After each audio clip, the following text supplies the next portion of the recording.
La Biblioteca de la Señora Muir presenta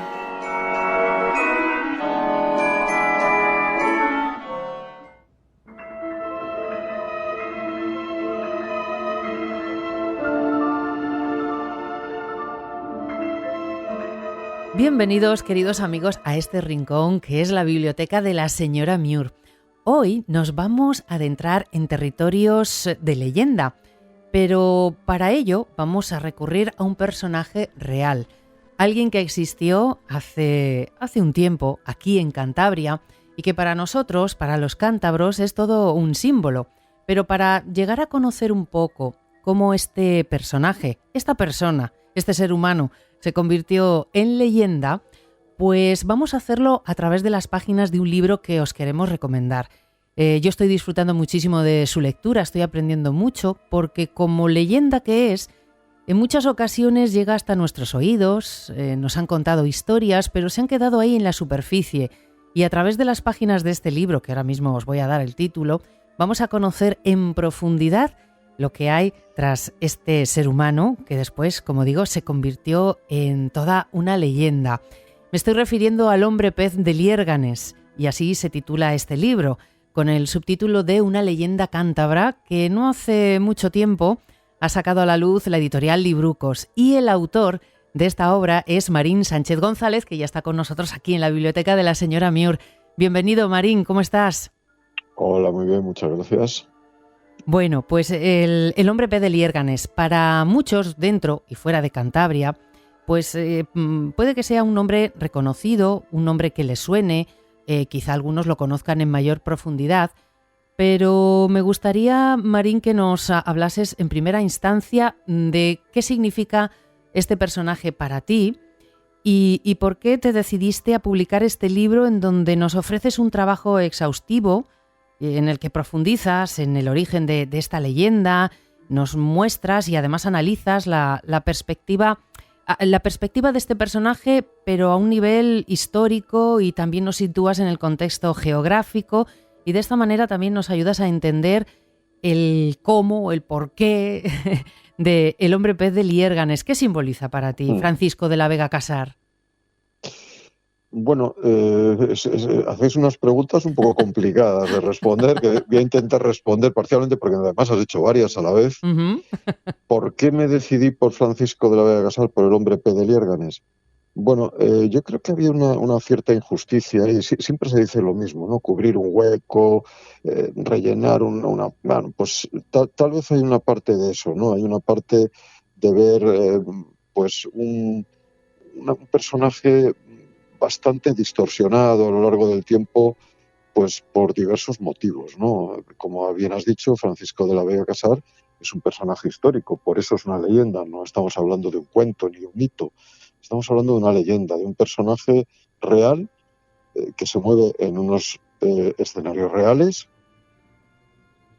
y a partir de este personaje real, estos escenarios reales y algún otro personaje real, el pueblo de Trasmiera, el pueblo de Liérganes, acaba construyendo una gran leyenda, una grandiosa leyenda que luego ha sido pues regularmente tratada, ¿no? Fundamentalmente, yo creo que por una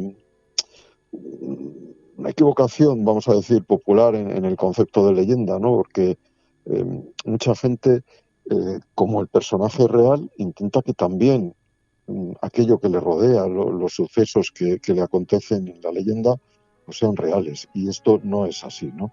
Una leyenda se basa en unos escenarios reales, unos personajes reales y también en unos hechos reales, pero a partir de ahí los distorsiona profundamente.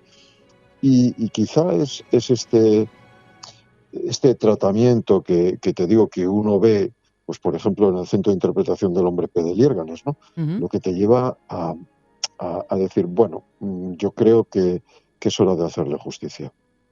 Uh-huh. Esto que estás comentando me parece muy interesante porque, claro, yo ya llevo unas cuantas páginas, estoy en ello, y llevo unas cuantas páginas y ya desde el principio tu libro me parece muy interesante porque, y volviendo a lo del contexto que nos sitúas en el tema histórico, geográfico, pero también nos ubicas en esos conceptos de leyenda, mito, cuento, las diferencias que hay. Y has encajado muy bien este personaje, le has definido muy bien a través de intentar mostrarle como lo que es, porque sí que es verdad que a veces pues confundimos los términos y me parece realmente interesante que hagas esas matizaciones al inicio del libro, ¿no? Lo de leyenda, mito y cuento. Claro, a mí me interesaba situarle perfectamente en el ámbito de la leyenda. No es un cuento, aunque las leyendas y los cuentos tienen grandes parecidos, pero no es un cuento porque a todos nos suenan los cuentos que nos dice aquello de érase una vez un rey de un lejano país. No nos dicen ni cómo se llamaba el rey, ni qué lejano país es, ni qué año era. En cambio, las leyendas sí que determinan claramente esto, ¿no? Y luego a partir de ahí utilizan unos temas míticos que sí que son muy parecidos. Tampoco digo que es un mito, que es algo habitual oírlo, ¿no? Porque Francisco de la Vega existió, no es un ente imaginario. Entonces, sí, como bien dices, en el capítulo 1 lo dedico pues en una parte del capítulo 1 prácticamente son 2 páginas nada más, pero sí que me interesa dejar claro que no es ni un cuento ni tampoco un mito, que es una leyenda y responde a ello, ¿no? Y respecto a lo que decías de ese contexto, pues claro, como ha quedado claro que es una leyenda, pues tengo que hablar de cuál es el contexto en el que, contexto histórico, el contexto geográfico en el que nace esa leyenda, ¿no? El Liérganes fantástico del siglo XVII, ¿no? El Liérganes y el Valle del Miera, en realidad, porque estamos hablando de todo lo que era la antigua Junta de Cudello, ¿no? Todo lo que es el Valle del Miera, el Valle Medio y el Valle Bajo del río Miera, es ese lugar donde se produce una transformación tremenda. No es un libro de historia, apenas hay creo que 20-25 páginas dedicadas a, a situar al personaje en el momento histórico de Liérganes, en ese Liérganes de tremendos cambios, rapidísimos cambios de mediados del siglo XVII, ¿no? Y ese es el siglo de Francisco de la Vega, un siglo fantástico en Liérganes en el cual pues se genera un personaje fantástico como Francisco de la Vega. Uh-huh. Me ha llamado la atención, obviamente fruto de mi desconocimiento acerca de la profundidad de este personaje, me ha llamado la atención la cantidad de investigadores que a lo largo de los años se interesaron por Francisco de la Vega Casar, por ese hombre pez de Liérganes. Unos investigadores quizá tras sus pesquisas pues apuntaban a un personaje positivo, que existió, le daban veracidad a esa leyenda, y otros, bueno, pues al contrario, decían que no era tal esa leyenda que podía existir alrededor de ese hombre, pero los expones, haces un repaso a todos esos investigadores y ahí podemos ver las diferentes vertientes. Lógicamente, estamos hablando del pasado, influenciados pues por el pensamiento de aquellas épocas, pero realmente por interesante. El conocimiento de cada época, ¿no? Porque ten en cuenta que hay un factor fundamental para entender esto, y es el hecho del primero de toda esa lista de personajes, de intelectuales o menos intelectuales, pero que trataron el asunto, ¿no? El primero es Jerónimo de Feijoo. Estamos hablando de un auténtico escritor de bestsellers del siglo XVIII, ¿no? Además, bueno, hay que tener en cuenta que Feijoo, como mi libro, es ensayo, no es ficción. El ensayo siempre es complicado encontrar a alguien que llegue al bestseller, ¿no? Con un ensayo serio. Pues Feijoo era un ensayista serio del siglo XVIII y era un auténtico bestseller, no solo en castellano, sino tuvo muchísimas traducciones a todos los idiomas europeos y era un intelectual de muy alto nivel. Entonces, Jerónimo de Feijoo es el primero que realmente saca el personaje de lo popular. Hasta 1734 el personaje se había mantenido pues en la transmisión oral en Cantabria, no solamente, pero fundamentalmente en la antigua Junta de Cudello, pero en otros lugares de Cantabria también se conocía el caso, y se había mantenido en el ámbito de la literatura de tradición oral, de las leyendas de difusión popular, ¿no? De difusión oral, ¿no? De padres a hijos, de abuelos a nietos. Con Feijoo da un salto, ¿no? Feijoo ya es un personaje que, como digo, vende libros en toda Europa, y el tema, además, parte de la base de que Feijoo lo analiza como si fuese verdad, porque es cierto que la gente, que a él sus informantes, la gente que a él le contó la leyenda, lo contaba como si fuese verdad, ¿no? Entonces, Feijoo lo que hace es analizar todo lo que le cuentan y con la ciencia disponible en su época, pues decir aquello que a él le parece, no solo la ciencia, también el conocimiento disponible en su época, pues dice aquello que le parece verdad y aquello que no le parece verdad.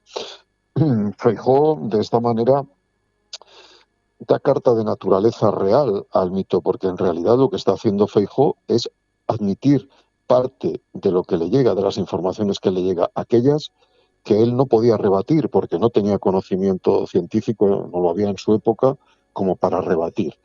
Entonces hay una parte de esa leyenda que a él le transmiten, que él la, la rebate, perdón, como supersticiosa, y hay otra parte de esa leyenda que él admite, ¿no? Entonces, claro, el que una persona de su nivel intelectual, de su talla científica, admitiese que era posible que un ser humano pasase 5 años por ahí, por los mares, nadando, que venciese las borrascas, que se moviese de un lado a otro de la costa, que viviese pues como pez en el agua, como en algún momento dice, pues era algo muy llamativo. Estamos hablando todavía de una sociedad ya del siglo XVIII, pues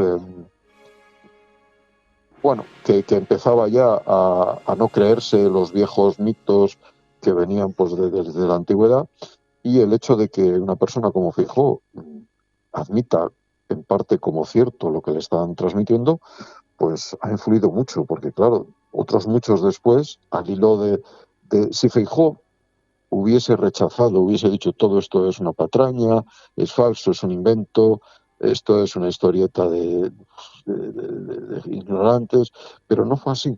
Feijóo admite una buena parte de la leyenda y da pie a que mucha gente detrás la, la crea, si no totalmente, si parcialmente, y realmente hasta un siglo y medio después de Feijóo no surge una persona que coge aquello y dice: no, no, esto no tiene un pase, esto no es posible, nada de esto es posible en realidad.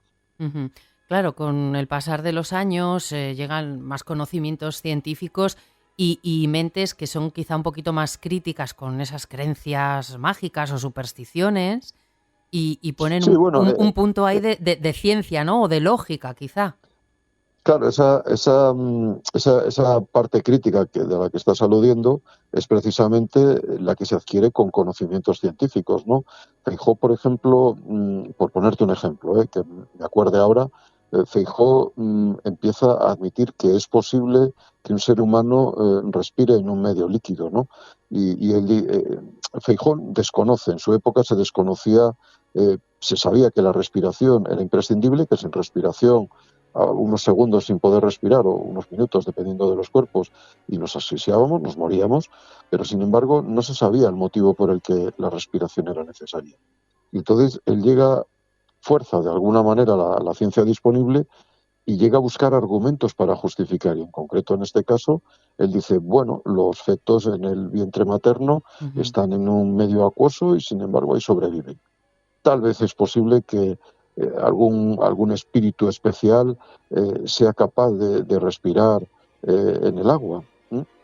Y así pues tantas otras cuestiones que se plantea Sí, como lo de las posibles. escamas, ¿no?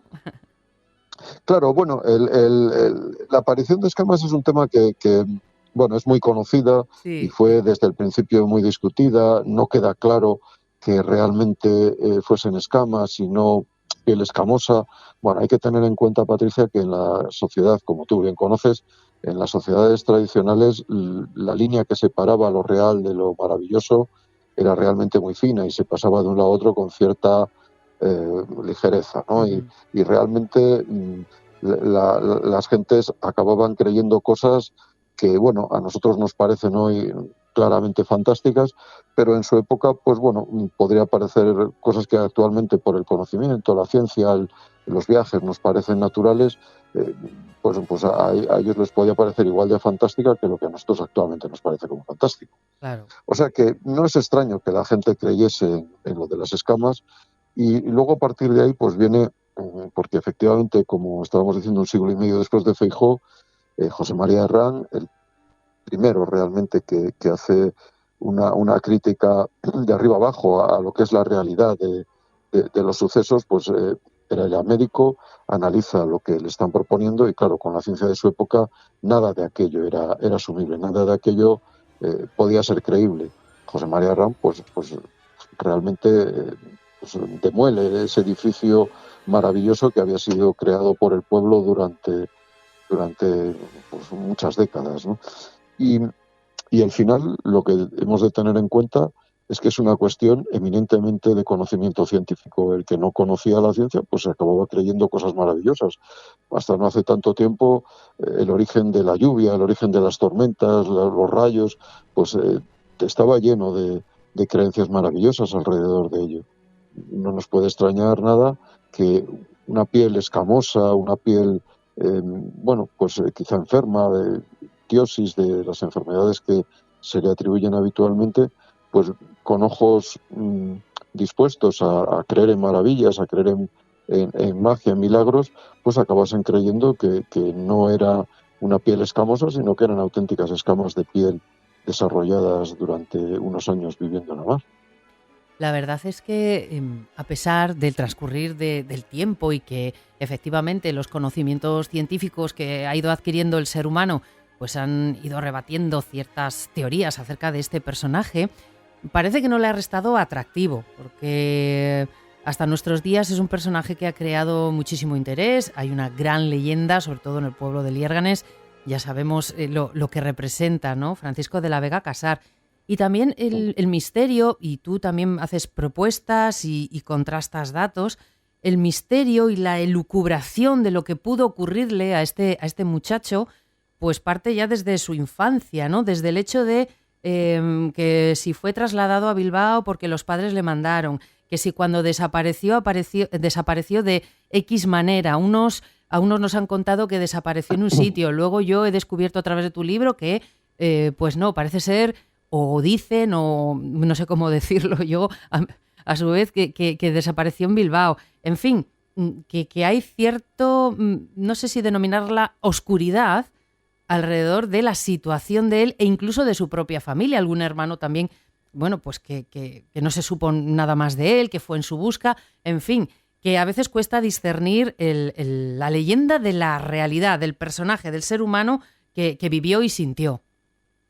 Bueno, yo aquí no está así puesto en el libro, pero bueno, tal y como me lo has expuesto tú, yo te podría clasificar los acontecimientos que conocemos descritos como de tres tipos. Unos serían aquellos posibles, o sea, históricamente posibles. Otros serían aquellos históricamente imposibles y otros serían los directamente maravillosos. Uh-huh. Entonces, claro, el problema es que casi todos los que han analizado esta leyenda en el capítulo 3, estos que se dedican a escudriñar la realidad, ¿no? Digo yo también, pues han intentado fabricar una versión posible con los datos que tenemos. Bueno, esto no deja de ser hacer ficción también, ¿no? Es como las novelas históricas, ¿no? Partimos de ciertos datos que conocemos y a partir de ahí pues creamos un relato personal, un relato que no tiene por qué ser histórico, que se puede basar en la historia, pero que no es realmente histórico, ¿no? Cantidad de novelas históricas actualmente, incluso hay una también sobre el hombre pez, que se llama así, publicó hace pocos años, ¿no?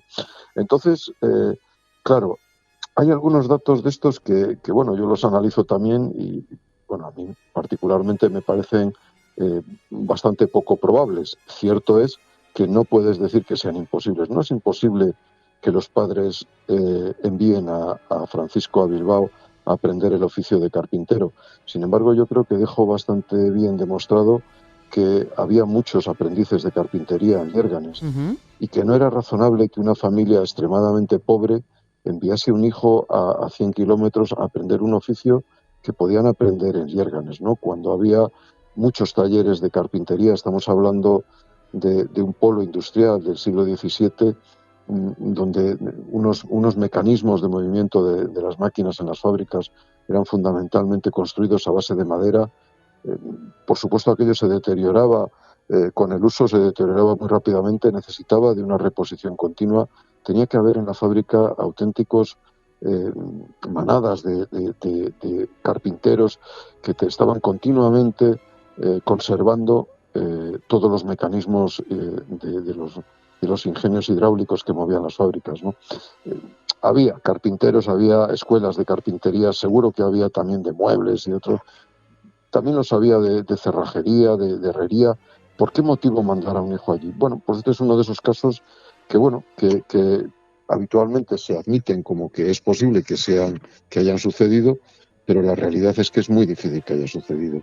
Yo en el fondo creo que estamos ante una leyenda pues que toma unos pocos elementos ciertos y a partir de ahí construye un relato pues profundamente popular, maravilloso, legendario, que no tenemos que estudiarlo desde el punto de vista de la biología, de la medicina, de la fisiología, como se hizo hasta hace poco, y realmente si tienes la ocasión de ir al Centro de Interpretación del Hombre Pez, te darás cuenta que es lo que siguen contando allí, ¿no? Una visión biológica, una visión de la medicina, de la fisiología, de la biología. Yo lo que intento defender es que, gracias a Dios, desde finales del siglo XIX, pues se viene desarrollando una serie de ciencias humanas, antropológicas, que estudian todo este tipo de relatos populares desde otro punto de vista. No un punto de vista de algo que fue real, sino un punto de vista de algo que construyó el pueblo, un relato popular. Uh-huh. Y esto se aleja totalmente de la biología. Bueno, acepta la fantasía, por supuesto que la acepta. Y creo que estoy a punto de entrar en ese territorio, digo, mientras estoy leyendo el libro, porque antes, hablando contigo off the record, pues ya me comentaste tú que a partir de ahora ya, bueno, pues voy a disfrutar de esa parte, ¿no? De esa parte más envuelta en la nebulosa de esas historias, como tú bien has apuntado, creadas por el pueblo alrededor de un personaje, ¿no? Que lo convierten en leyenda. Y hay una cosa que a mí me llama mucho la atención, que me gusta y me va a gustar, estoy segura, a partir de las páginas en las que me encuentro, que son esas consideraciones serias, y aquí venimos con un personaje muy importante en la vida de Francisco, que es su madre, ¿no? Y la supuesta maldición que le echó por su gran afición a estar todo el día metido en el agua. Y me parece una historia realmente maravillosa. Sí, en ese capítulo 3 por el que vas tú, pues donde se habla, hay 21 personas que estudian, investigadores que estudian a Francisco de la Vega. Realmente verás que solamente 2 de ellos, Caro Baroja y Montserrat Cubría, realmente dan el paso hacia lo humano, hacia la antropología, hacia el estudio de la literatura de tradición oral. Detectan que en esa leyenda, más que cuestiones reales, lo que hay son temas míticos, mitemas, que se dice en la literatura especializada, ¿no? Uno de esos mitemas del que te refieres tú ahora es este de la maldición, ¿no?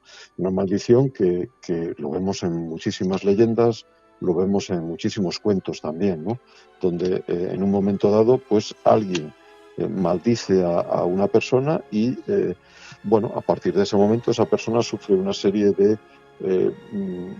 desgracias, en la mayor parte de los casos, motivados por esa maldición que en algunos casos está llevada a cabo por alguien con capacidad para ejecutarla, y en la mayoría de los casos esa persona está invocando a otro con esa capacidad, a Dios, a la Virgen, a un santo o a una bruja o a un diablo, para que lleven a cabo esa maldición, esa maledicencia, ese castigo sobre una persona, ¿no? La Bella Durmiente, por ejemplo, pues es una bruja la que castiga a la protagonista a dormir durante 100 años, ¿no? En el caso del Hombre Pez, pues es su madre la que, harta de esa desobediencia reiterada de Francisco, pues le acaba deseando que Dios le convierta en pez, ¿no? Esa capacidad ejecutiva de las maldiciones era una de las creencias populares, la primera de las 5 que analizo en el 4º capítulo. Ajá. Haces un paralelismo. Esta parte tan solo he podido echarla un vistazo antes de esta entrevista. Haces un paralelismo con otra leyenda cántabra, con con Mm. maldición que yo desconocía, que es el caso de Las la de las sirena sirenas. de Castrurdiales, sí. Sí, las sirenas, no solamente las de Casturdiales, sino las demás que ha habido en la costa de Cantabria, efectivamente, casi siempre provienen de una maldición, ¿no? Casi siempre son muchachas que no son obedientes, exactamente igual que el hombre pez, y pues acaban siendo, pues sus madres generalmente acaban deseando que les salga cola de pez, ¿no? Esto ha producido quizá alguna confusión porque, bueno, también vemos a Francisco de la Vega con cola de sirena, desde luego no es parte de la leyenda popular. Sí que es cierto que ha habido algunas neoleyendas que lo han establecido, pero desde luego absolutamente ajena a la leyenda popular. Francisco de la Vega jamás tuvo cola de pescado y su madre jamás se lo deseó, ¿no? Le deseó que se convirtiese en pez. Bueno, es cierto, las sirenas también les deseaba que se convirtiesen en pez y solamente era de la mitad del cuerpo para abajo, ¿no? Pero bueno, era una de esas creencias. Como todos sabemos, el cuarto mandamiento de la ley de Dios era aquello de obedecerás a tu padre y a tu madre, ¿no? Entonces el castigo que se suponía en las sociedades tradicionales hacia aquellos que pues no cumplían el cuarto mandamiento de la ley de Dios, pues era así de cruel, ¿no? Ujú. Convertirse en pez. Quizá esta historia en algún momento, esta leyenda, se haya convertido en una especie de fábula para contar a los más pequeños, ¿no? Precisamente para enseñarles esto, ¿no? A obedecer a tu padre y a tu madre. De alguna manera Sí, sí, también ha bueno, podido trascender. en toda la literatura de tradición oral está llena de castigos a aquellos que no obedecen a los padres o en general a las leyes, normalmente las leyes cristianas, ¿no? Las leyes que todo el mundo acepta y algunas pues sancionadas por el cristianismo, ¿no? Como esta de la obediencia, ¿no? Y relacionas, por supuesto, pues esta leyenda con otras cántabras y no cántabras en tu libro. Y el agua está muy presente, no puede ser de otra manera. Y ahí ya nos adentramos en territorios en los que nos hablas de ritos solsticiales del agua, nos hablas de la lucha contra los ofidios, incluso esta lucha cómo está reflejada en la heráldica.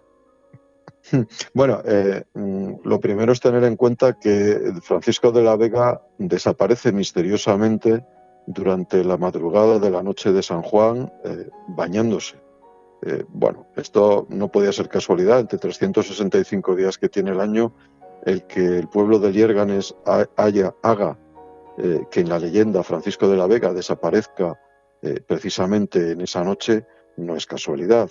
Francisco de la Vega desaparece durante los baños solsticiales como otros héroes del romancero y de la cuentística cántabra, y digamos que estamos hablando de un mitema paneuropeo, un mitema como exactamente igual que la capacidad ejecutiva de las maldiciones, un mitema corriente. Luego me hablabas de otro, que es la lucha contra el ofidio maravilloso, pues es exactamente lo mismo, estamos en la misma circunstancia, estamos hablando de un mitema que nos viene desde Egipto, Mesopotamia, los dioses griegos, todos combatían al ofidio maravilloso y Francisco de la Vega combate en la mar a otra especie de ofidio maravilloso, en este caso pues un congrio, ¿no? El pez con aspecto más parecido a una serpiente. De hecho, Ujú. en muchos idiomas europeos se le llama culebra de mar, ¿no? Es una especie de pez serpiente, vamos a llamar, y bueno, pues las gentes de Liérganes llegaron a creer que efectivamente Francisco de la Vega había combatido a una serpiente maravillosa y la había derrotado porque era su héroe, era alguien con unas capacidades maravillosas, no solamente nadar, sino con unas fuerzas maravillosas, como también se cuenta en la leyenda. Bueno, superpoderes, le atribuían superpoderes. Bueno, sí, andar sobre el agua y Claro. otra serie de poderes que la gente, pues bueno, una buena parte del ensayo está dedicado precisamente a estudiar otros casos de la tradición europea, de la tradición anterior a la europea y de la tradición cántabra, en el cual también se creen este tipo de cuestiones, ¿no? Encontramos este tipo de creencias pues muy habitualmente en otros cuentos, en otras leyendas conocidas, y tú has dicho una de ellas, ¿no? Que es en el caso este del combate al ofidio maravilloso, pues tenemos un montón de clanes, de linajes que en Cantabria los tenemos ahí en los escudos, que sean y en sus leyendas, ¿no? Originados durante estos combates fantásticos, ¿no? también en el cristianismo, San Jorge, San Miguel Arcángel, y en la tradición heráldica tenemos a los Tagle, a los Velarde, a los Vélez del Escalante, Vélez de las Cuevas, o en el mismo Lierganes a los Rubalcaba, que están por todo Lierganes estos escudos en los cuales pues un guerrero mata a una serpiente gigantesca, a veces pintada con alas o con cabeza de perro, de lobo. Siempre estamos hablando de lo fantástico en todos estos casos, claro. Claro, pero no cabe duda que esa representación en un escudo de una familia, pues era como poner un punto más, ¿no? Una gran medalla, ¿no? Era como el reflejo de un acto heroico como para, bueno, pues ponderar más a la propia familia. Bueno, muchos héroes de la mitología antigua mesopotámica, como he dicho, Apolo, Zeus, Cadmo, Hércules, en la mitología griega o en la mitología egipcia, pues se habían creado a partir de la derrota de una serpiente. Una serpiente, bueno, conoces porque has visto también el artículo que publiqué en Awanaz, es un tema un poco más complejo, más largo de lo que he puesto en El Hombre Pez. En la revista Awanaz pues está tratado con mayor extensión y al final, pues bueno, son todos mitos en los cuales una familia, un clan, un linaje, pues se hace a sí mismo originario en un episodio maravilloso en el cual pues mata a un ofidio maravilloso. Tenemos en las leyendas heráldicas esta de los Tagle o los Velarde son muy significativas, ¿no? Tagle, el que a la sierpe mató y con la infanta casó. Es decir, al final salvas a una infanta, derrotas a un monstruo ofídico y comienzas un linaje, porque se supone que si casó con ella, pues dio comienzo a un linaje de esa forma tan fantástica, ¿no? Y como digo, pues en los casos estos de la mitología griega, de Cadmo, de Heracles, de Zeus, de Apolo, pues tenemos las mismas serpientes maravillosas. Y en el caso del cristianismo, que en algunos momentos también tomó estos mitos de las mitologías clásicas, pues tenemos a un San Jorge o a un San Miguel Arcángel también derrotando a serpientes gigantescas y poderosas y demostrando de esa manera su propio poder y su propia fuerza, claro. Al hombre pez de Lierganes se le han atribuido eso, grandes gestas, como decíamos, superpoderes, casi como un superhéroe, pero también se le consideró o se le creyó endemoniado y se le realizaron exorcismos. Claro, esto es parte también de otra creencia popular de larguísima tradición y que bueno, que estaba metida en la sociedad española de su época, del siglo XVII e incluso de algún siglo después también, dependiendo de qué estamentos, y en la tradición cántabra llega hasta el siglo XX, ¿no? En el cual se podía llegar a creer que ciertas personas podían llegar a estar invadidas por los diablos, ¿no? Y bueno, ahí en el capítulo correspondiente sí que pongo varios ejemplos de ceremonias de exorcismos, ceremonias populares de exorcismos, en los cuales, bueno, se creía que los diablos podían llegar a meterse dentro de nuestro cuerpo, diablos minúsculos de tamaño ínfimo se podían meter por el aire o por alimentos contaminados, agua contaminada, podían entrar dentro de nuestros cuerpos y producirnos enfermedades. A las enfermedades mentales en concreto se les creía que tenían ese origen, ¿no? Que eran producto de diablos que te habían entrado en el cuerpo, ¿no? No se veía un motivo bueno, visible como en otras enfermedades, y se llegaba a pensar que ese tipo de enfermedades, las enfermedades mentales, insisto, pues eran producto de una invasión por parte de demonios de tamaño ínfimo en nuestro cuerpo, ¿no? Y bueno, Francisco de la Vega, cuando según la leyenda aparece en Cádiz, pues no podía hablar, no se expresaba, era como un pez en cuerpo de hombre, ¿no? Entonces llegaron a pensar que era un problema, pues que podía ser que estuviese endemoniado, que le hubiesen entrado demonios en el cuerpo y por eso le sometieron a ceremonias de exorcismo. La palabra es un poco complicada. Y me imagino que esto se llegó a saber en su pueblo de origen y quizá a su vuelta se le miró o se relacionaba a la gente con cierta distancia, se le tenía temor a Francisco. Bueno, no parece que las fuentes nos digan eso. No, sí que es cierto que en algún caso pues podía tener alguna reacción violenta, algo así, pero en general lo que nos cuenta la leyenda es de un personaje bueno, de un personaje tranquilo, de un personaje que hacía ciertos favores a los vecinos durante el tiempo que pasó desde que volvió a Liérganes hasta que desapareció definitivamente. Y no había ciertamente un gran temor, no parece que fuese una persona peligrosa. Ujú. Y bueno, a partir de aquí, yo como todavía estoy leyendo el libro, Marín, ya te voy a preguntar a ciegas, ya para finalizar también esta entrevista, ¿qué más podemos resaltar de este personaje? Así, grosso modo, porque lógicamente lo que hay que hacer es leer tu libro para descubrir ampliamente quién fue Francisco de la Vega Casar, pero ¿qué más detalles puedes contarnos? Bueno, pues Francisco de la Vega Casar fue un hombre normal y corriente que pasó a la leyenda. Pasó a la leyenda basado en unos hechos maravillosos. Es posible que parte de las características personales de Francisco de la Vega pues ayudasen a hacerle pasar a la leyenda, pero en un momento dado el pueblo lo convierte en su héroe, lo hace pasar por una serie de trances maravillosos que cambian totalmente desde una perspectiva de una visión humana, le cambian de ser una persona a ser un héroe, es capaz de sortear la fuerza de las olas, la fuerza de los mares, alimentarse, tiene unas capacidades especiales y le hacen pasar a la leyenda.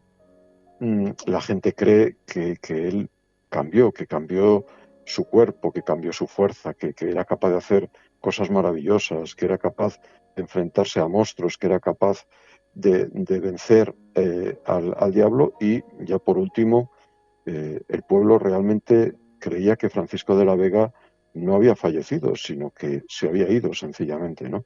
Esto queda claro al final de la leyenda cuando surgen dudas acerca de si gentes que decían que le habían visto en San Vicente de la Barquera y le habían visto por allí, dices, no, es que Francisco de la Vega desapareció, no murió, porque los héroes nunca mueren, desaparecen.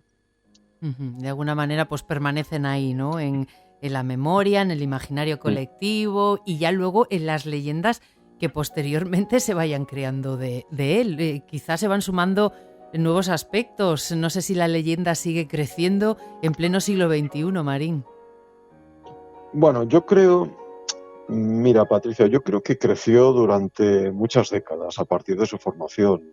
Está claro que en el siglo XXI no nos podemos creer prácticamente nada de lo que pone la leyenda.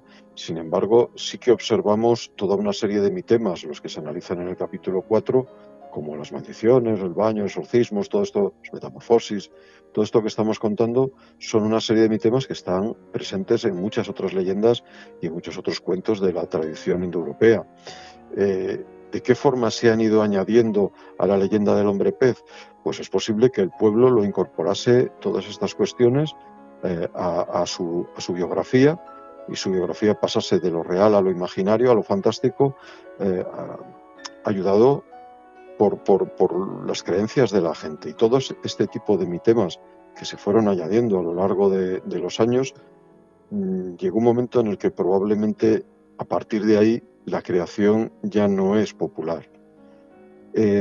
Cuando se publica el ensayo de Feijóo y los que lo analizaron después, digamos que se estandariza. Es lo que sucede cuando nosotros recogemos una leyenda popular y la ponemos en papel, ¿no? A partir de ese momento se estandariza. La gente tiende a creer que solamente es cierto aquello que tú has publicado, ¿no? Ujú. Esto sucede habitualmente también con los personajes mitológicos de Cantabria. Hay gente que se cree que tienen que ser de una u otra manera porque alguien los describió así en un determinado momento Sí. o los dibujó así, como Gustavo Cotera o Víctor García, que los dibujaron, ¿no? Entonces, sobre todo la influencia de Gustavo Cotera hace que mucha gente dice, no, es que este personaje tiene que ser así, tiene que vestir así.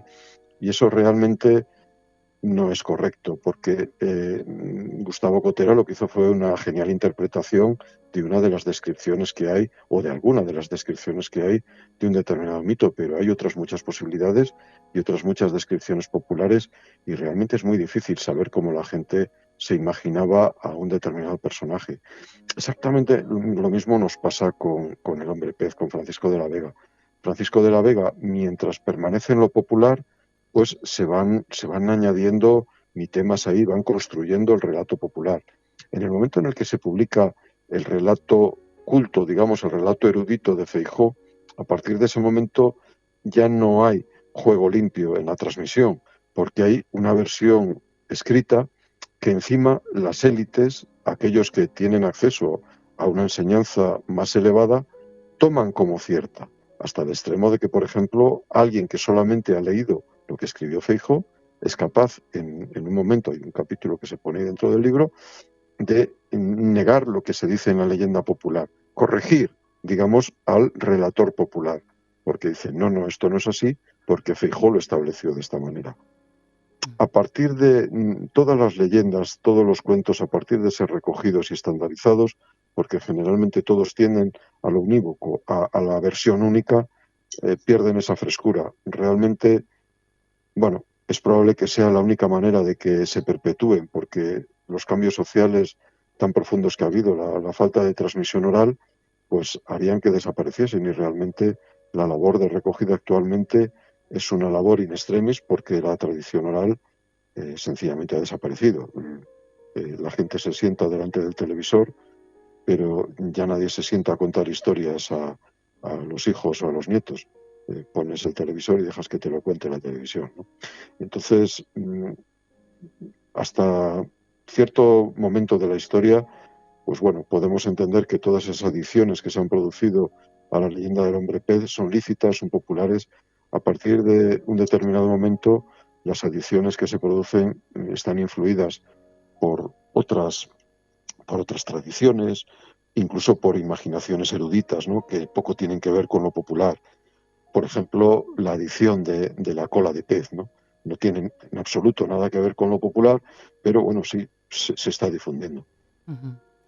Pues nosotros aquí en esta entrevista, como Francisco, hemos emergido hacia la superficie para tomar una bocanada de aire. Ahora ya toca sumergirnos bien profundo para conocer esto que nos propone Marín Sánchez González en su libro. Vamos a bucear por estas páginas para conocer la historia del hombre pez de Liérganes, una leyenda cántabra. Marín, pues muchísimas gracias por pasar este ratuco aquí en la biblioteca de la señora Miur. Ha sido un auténtico placer. Muchas gracias a ti, Patricia.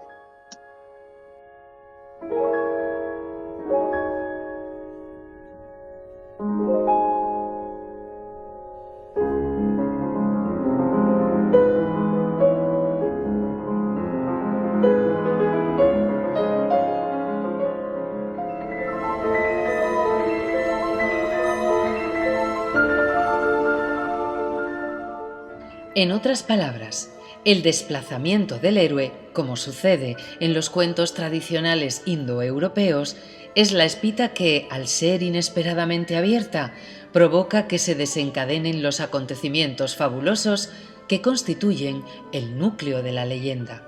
Es, por tanto, la premisa conveniente para que dé comienzo la legendaria aventura marina del hombre pez, que le llevaría a recorrer los mares costeros de la Europa atlántica durante 5 años.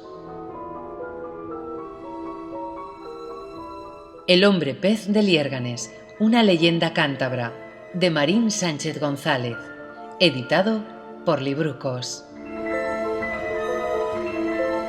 Muchas gracias por la compañía, amigos. Os espero en la siguiente entrega de este podcast. Os espero en este rincón, la biblioteca de la señora Miur.